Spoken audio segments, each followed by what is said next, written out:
સંજેલી તાલુકાના કરંબા ગ્રામ પંચાયતના બોડાડુંગર ગામમાં પાણીની ટાંકીમાંથી પાણીનો બગાડ થાય છે અને આ વિસ્તારના લોકોને પીવાનું પાણી મળતું નથી તેવી ફરિયાદ સ્થાનિક નાગરિકો દ્વારા મળતા જય બિરસા મુંડા આદિવાસી યુવા સંગઠન દ્વારા સ્થળ તપાસ કરતા જાણવા મળ્યું હતું કે દર 2-3 દિવસે પાણી આવે છે અને આવી રીતે પાણી ઓવરફ્લો થઈ રસ્તાઓ ઉપર વહી જાય છે, પણ જનતાને પાણી મળતું નથી।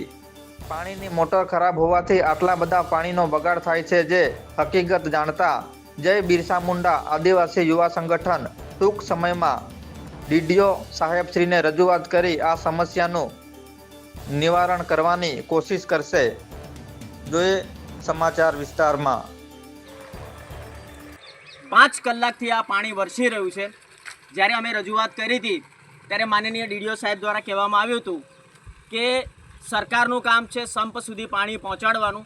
સરકારે પ્રત્યેક ઘર સુધી નળ પણ પહોંચાડી દીધા છે, પણ વચ્ચે જે આ ખૂટતી કડીરૂપ કે આ ટાંકીથી લઈને દરેક ઘર સુધી પાણી પહોંચાડવાનું જે કામ છે એ સ્થાનિક વહીવટતંત્રનું છે।